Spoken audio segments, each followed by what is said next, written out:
자, 오늘 우리에게 주시는 하나님 말씀을 받습니다. 요한복음 20장 21절에서 23절까지 말씀.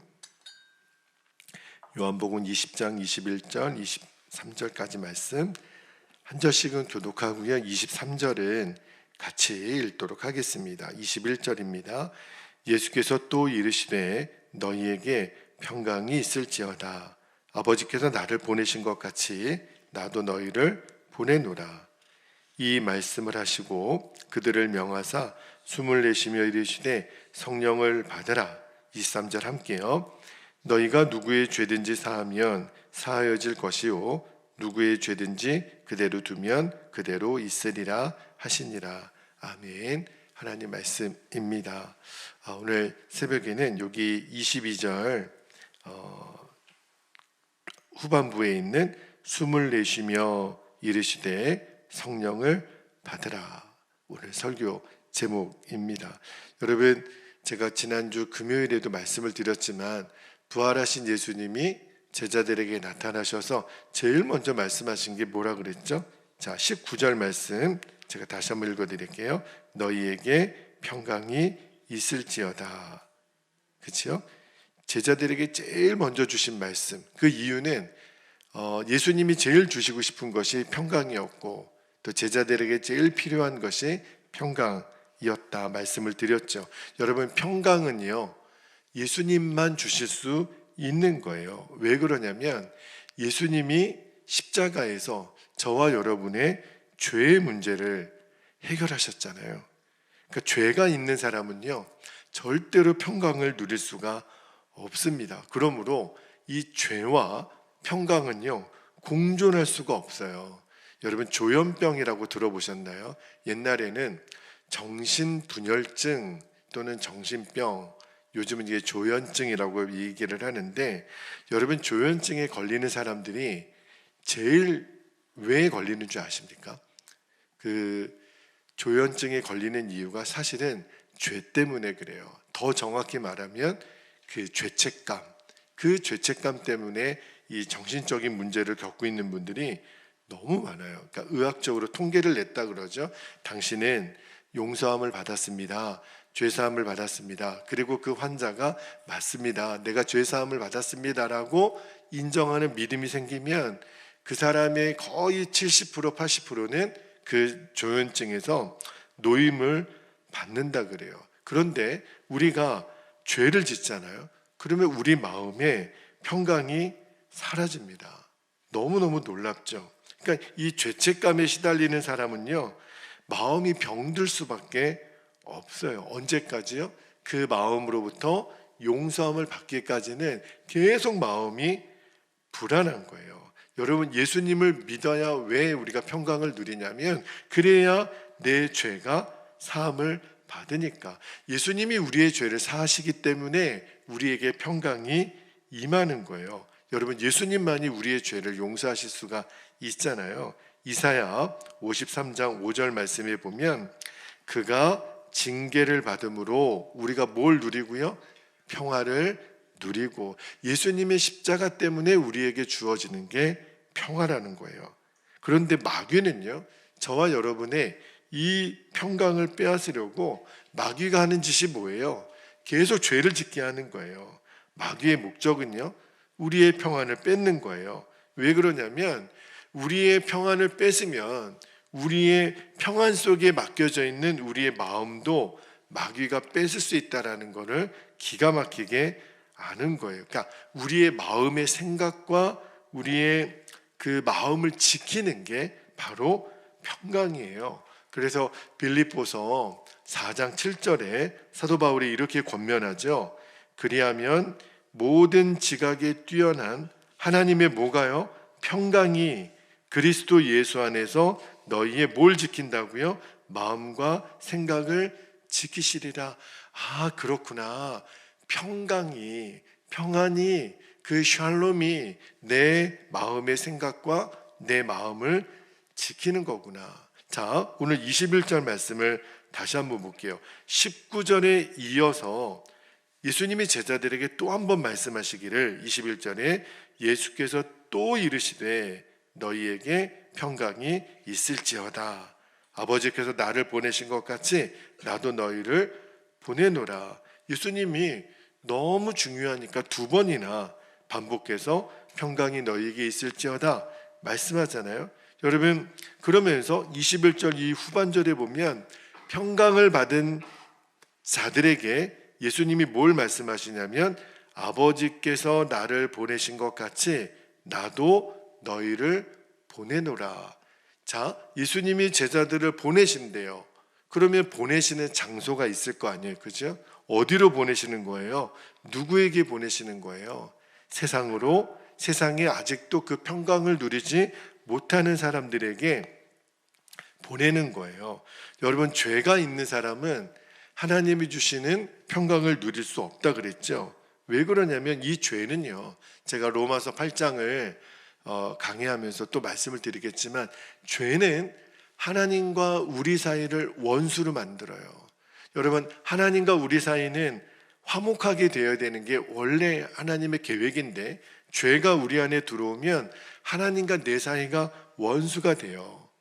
그러니까 평강을 누리지 못하는 거죠. 그러니까 우리가 평안을 누린다, 평강을 누린다, 이 말이 무슨 말이냐면 하나님과 내 사이가 원수가 아니라 화목하게 된다, 그런 뜻이에요. 자, 고린도후서 5장 18절 19절을 한번 읽어드릴게요.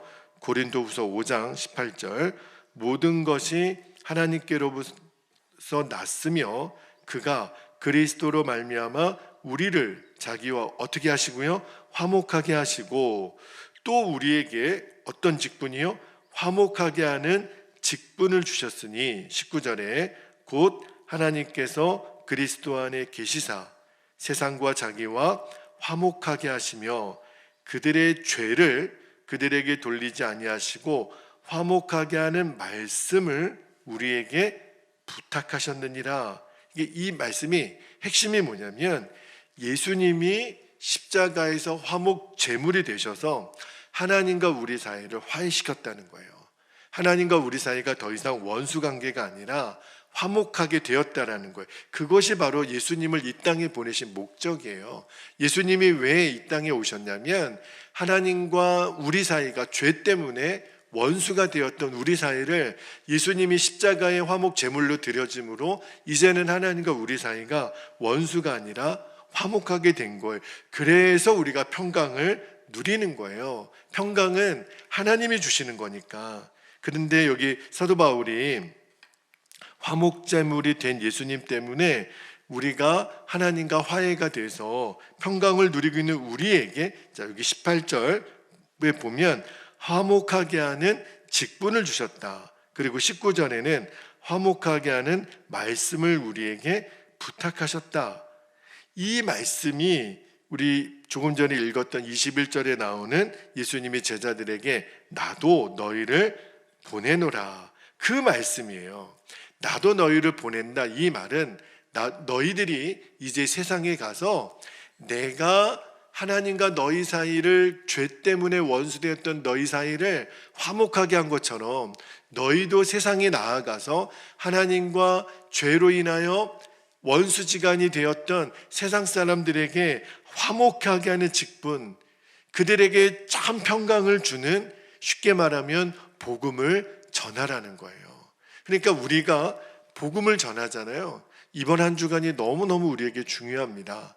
정말 작년 6월 11일부터 제가 이렇게 매일매일 숫자를 세가면서 그 320일이 넘는 동안 정말 우리가 복음을 전하기 위해서 저도 제가 썼던 일기를 1년 일기를 쭉 돌아보면 오늘은 누구를 만났고 오늘은 어디 가서 전도했고 그 기록들이 쭉 있어요. 정말 인간의 힘으로는 그 일을 할 수가 없었다는 시간이 있었거든요. 근데 여러분, 우리가 복음을 전하는 게 무슨 일이냐면 지금 영적으로 보면 지금 세상 사람들의 영적인 상태가 어떠냐면 하나님과 다 원수가 되어 있는 거예요. 그러니까 평안을 누릴 수가 없는 거예요. 예수님을 믿지 않는 사람들은요, 마음이 강팍합니다. 평강이 있을 수가 없어요. 왜요? 죄 가운데 있기 때문에. 근데 그 죄의 문제가 해결이 되어야만 하나님이 주시는 평안이 임하거든요.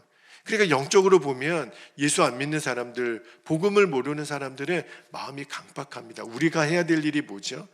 우리는 이번 토요일이 우리가 전도의 사명이 끝나는 날이 아니라 우리가 주님 앞에 서게 되는 날 하나님이 우리에게 화목하게 하는 직분을 주셨다고요.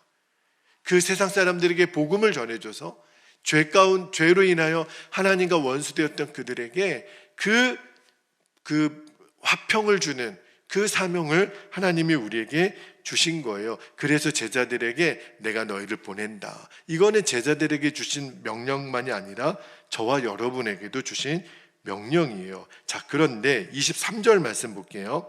이 23절 말씀이 조금 우리가 이해하기가 어려운 말씀인데요. 읽어드릴게요. 너희가 누구의 죄든지 사하면 사하여질 것이요 누구의 죄든지 그대로 두면 그대로 있으리라 하시니라. 이 말씀을 잘 읽어보면 죄사함은 하나님만이 하실 수 있는 일 아닌가? 마치 제자들에게 죄를 사할 수도 있고 그렇지 않을 수도 있다라는 말인가? 그렇게 생각이 들어요. 그런데 그렇지는 않습니다. 여러분, 죄사함의 권세는 사람에게 없어요. 천주교에서는 고해성사라는 제도가 있지요. 그래서 신부가 어떤 사람의 죄의 고백을 듣고 내가 너의 죄를 사하노라. 그런데 여러분, 신부가 죄사함의 권세가 있는 게 아니에요. 그 신부도 실은 대리인입니다. 성부와 성자와 성령의 이름으로 너의 죄사함이 있기를 원하노라. 이렇게밖에는 못해요. 그 신부가 그 사람의 고해성사를 듣고 죄를 사해 줄 수 있는 권세가 있는 게 아니에요. 자, 그런데 고해성사에 관해서는 나중에 시간이 있으면 좀 다뤄드리겠지만, 여러분, 이 23절 말씀을 통해서 우리가 뭘 알아야 되냐면, 잘 보세요. 예수님은 제자들에게 평강이 있기를 원하셨죠.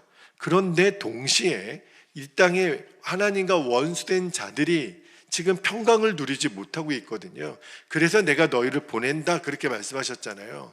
그래서 아직도 예수님이 주시려는 평강을 누리지 못하는 그들에게 예수님이 평강을 주기를 원하시는데, 그런데 그들은 아직 예수님을 몰라요.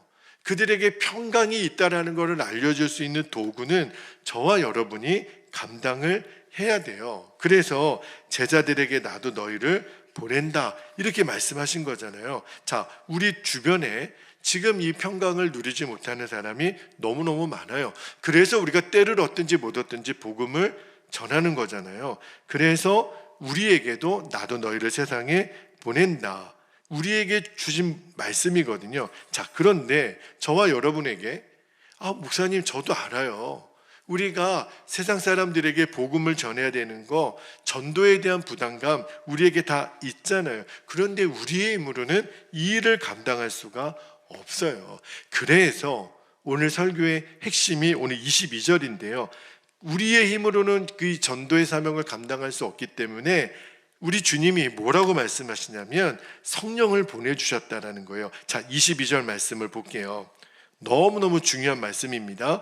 이 말씀을 하시고 그들을 향하사 숨을 내쉬며 이르시되, 굉장히 중요한 표현이에요.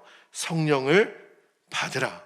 자, 여기 22절에 보면 이 말씀을 하시고 그랬죠. 이 말씀이 무슨 말씀이에요? 앞절에 있는 21절이에요. 특히 21절의 마지막 부분, 내가 너희를 보내노라.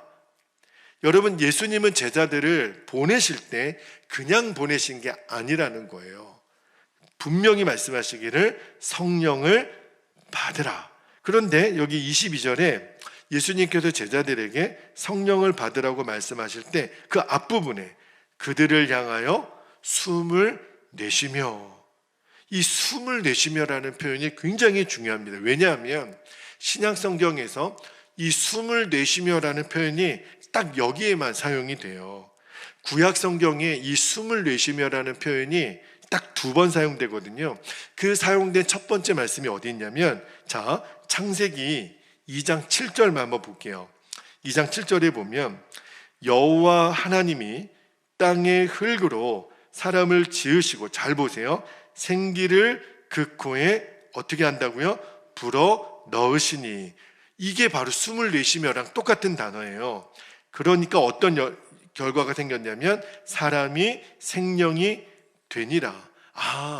요한복음 20장 22절에 숨을 내쉬며 하고 창세기 2장 7절에 불어 넣으시니 같은 단어예요. 또 한 곳이 있어요. 자, 이 숨을 내쉬며라는 단어가 표현이 어느 곳에 또 한 번 나오냐면 에스겔 37장 9절에 보면 이렇게 이제 읽어드릴게요. 또 내게 이르시되 인자야 너는 생기를 향하여 대언하라. 생기에게 대언하여 이르기를 주 여호와께서 이같이 말씀하시기를 생기야 사방에서부터 와서 이 죽음을 당한 자에게 불어서, 이 불어서가 바로 숨을 내쉬며예요.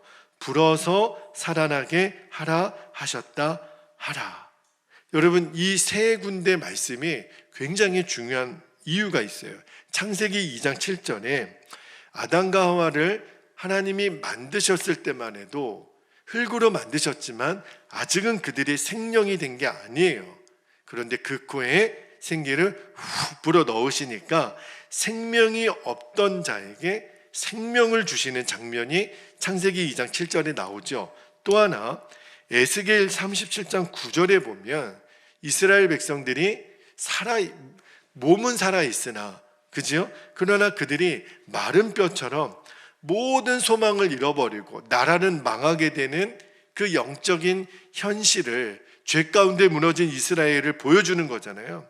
이제는 아무런 소망이 없고 죽은 자처럼 살아가는 백성들에게 에스겔 선지자를 통해서 대언하게 하셔서 그들에게 생기가 불게 하시잖아요. 다시 그래서 하나님의 군대로 일으키시는 장면이 에스겔 37장에 나온다고요. 자, 여러분, 예수님을 믿는 저와 여러분에게는 창세기 2장 7절에 사건이 일어났죠. 우리도 죄 가운데 있었을 때는 하나님의 생명이 우리 안에 없었어요. 그런데 우리가 예수님을 믿으면 하나님이 아담에게 불어넣으셨던 그 생기가 우리 안에 오죠. 그분이 바로 성령님이에요.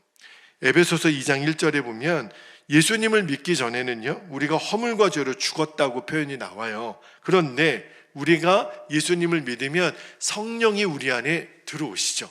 마치 아담의 코에 생기를 훅 불어넣으신 것처럼 그때부터 아담과 하나님 사이의 영적인 교제가 시작이 된 것처럼 우리가 예수님을 믿으면 성령님이 우리 안에 오세요. 할렐루야.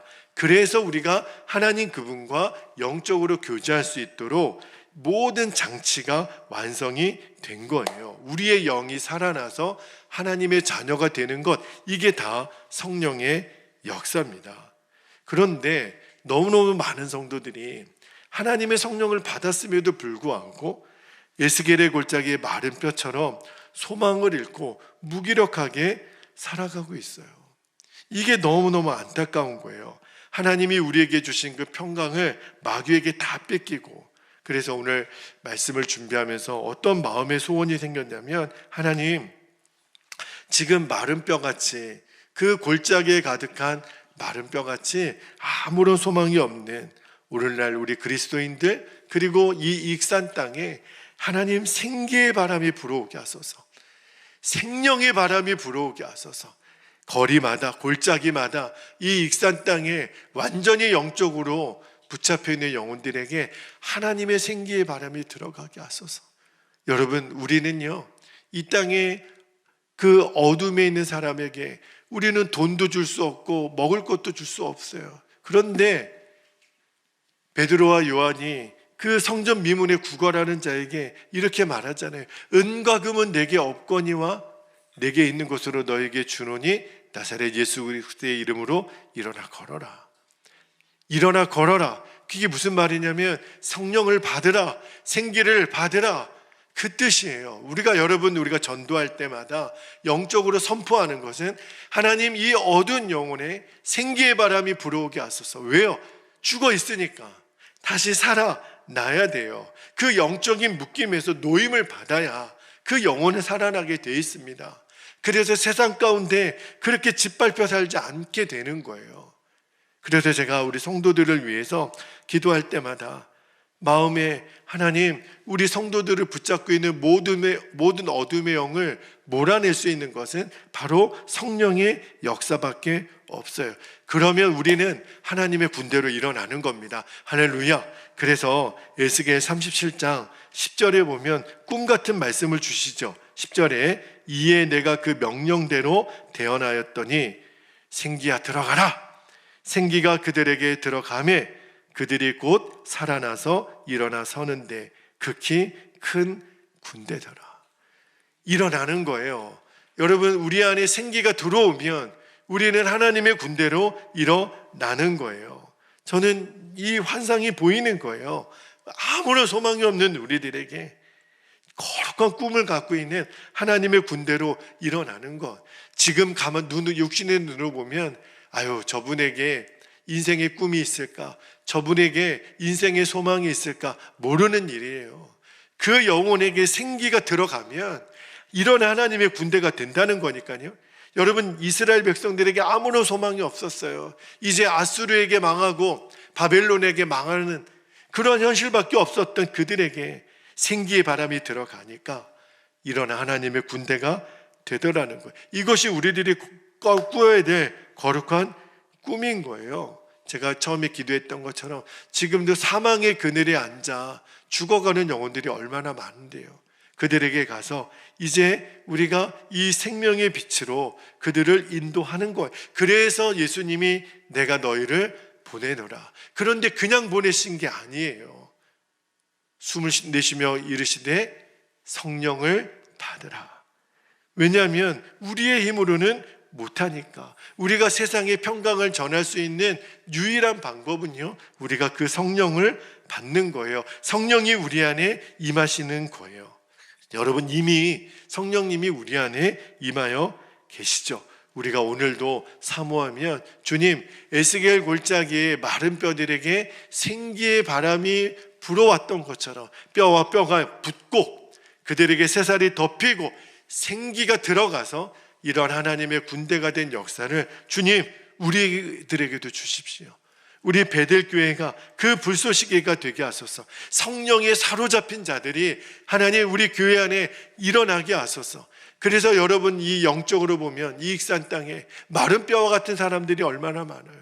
그들에게 가서 우리는 대언할 거예요. 생기야 들어가라. 성령님 역사하소서. 주님이 우리를 그렇게 보내신 거예요. 화목하게 하는 직분을 우리에게 주셨다고요. 주여, 나를 보내시고 나를 사용하소서. 특별히 우리가 내일부터 2박 3일 동안 우리는 교회 선교팀과 함께 그 일을 감당하고요, 이번 주 토요일까지 우리는 이 전도 컨퍼런스를 통해서 주님, 우리 베델교회를 통해서 우리 성도들을 통해서 다시 살아나서 하나님의 군대를 이루는 역사를 주십시오. 그리고 우리는 계속해서 이 땅에 주님, 이 교회가 있는 한, 우리 성도들이 있는 한 우리는 생기를 대언하는 에스겔 선지자처럼 생명을 구원하는 도구로 쓰임받기를 원합니다. 그래서 우리에게 성령을 받으라고 말씀하신 거예요. 주여, 오늘도 그 성령의 충만함을 우리에게 주십시오. 이 시간에 우리 함께 합심하여 두 가지 기도 제목 붙잡고 기도하겠습니다. 첫 번째는요, 화목하게 하시는 직분을 주신 주님의 명령에 순종하여 나를 보내신 구원의 사명을 온전히 감당하게 하옵소서. 여러분, 내 힘으로 하는 게 아니에요. 성령을 우리에게 주신다 그랬어요. 성령을 받으라. 두 번째, 마른 뼈와 같은 우리들에게 성령의 바람을 불어넣어 주셔서 하나님의 극히 큰 군대로 우리가 일어나게 하소서. 어마어마한 일을 하나님이 준비하고 계세요. 우리가 기도함으로, 그리고 주 예수를 바라봄으로 하나님은 그 일을 감당하게 하세요. 여러분, 절대로 염려하지 않게 되기를 바랍니다. 주님이 그렇게 우리를 부르셨어요. 이제 이 말씀을 붙잡고 우리가 주님의 이름을 간절히 부르신 후에 통성으로 기도하도록 하겠습니다. 주여